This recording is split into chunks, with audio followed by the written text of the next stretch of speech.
서울중앙보훈병원에서 코로나19 집단 감염이 발생해 입원 환자 등 58명이 확진됐습니다. 신규 확진자 수가 2,000명대를 유지한 가운데 위중증 환자와 사망자 수도 계속 늘고 있습니다.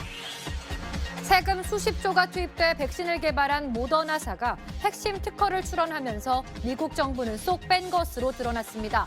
의도가 무엇인지 백신 공급에 영향은 없는지 짚어봤습니다.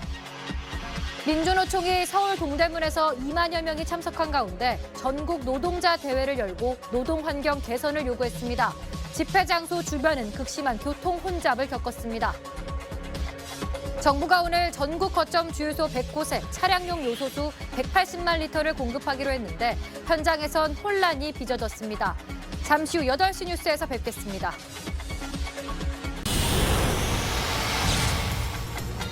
서울중앙보훈병원에서 코로나19 집단 감염이 발생해 입원 환자 등 58명이 확진됐습니다.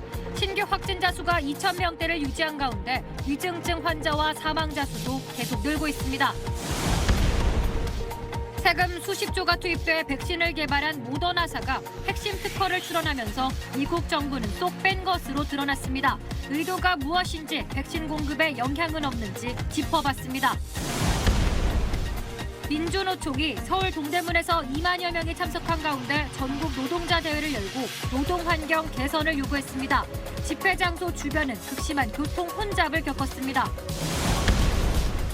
정부가 오늘 전국 거점 주유소 100곳에 차량용 요소수 180만 리터를 공급하기로 했는데 현장에선 혼란이 빚어졌습니다. 다음 소식입니다. 오늘 새벽 경기도 양주에서 한 남성이 뒷바퀴 바람이 빠진 채로 위험한 질주를 벌였습니다. 출동한 순찰차를 들이받기까지 했는데 잡고 보니 마약 사범이었습니다. 김민정 기자입니다. 단속 카메라 앞에서만 잠시 속도를 줄였다 다시 과속하는 걸 멈췄다 뛰는 캥거루에 빗대 캥거루 운전이라고도 하죠. 이제 경찰이 이동식 단속 장비를 단 암행 순찰차를 타고 이런 위험한 운전자 적발에 나섰습니다. 박상진 기자의 보도입니다. 정부가 오늘부터 전국 주유소 100곳에 요소수 180만 리터를 공급하기로 했습니다. 하지만 현장에선 언제 도착하는지조차 제대로 알지 못해 혼란이 빚어졌는데요. 길게 줄지어선 화물차 행렬도 여전했습니다. 이성훈 기자가 현장에 다녀왔습니다.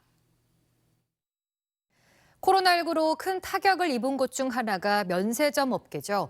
이렇게 어려움을 겪고 있는 공항 면세점들은 고용을 유지하는 조건으로 임대료도 감면받고 고용유지 지원금까지 받았습니다. 그런데 이런 혜택만 챙기고 고용유지 약속은 외면한 것으로 드러났습니다. 정다은 기자가 보도합니다.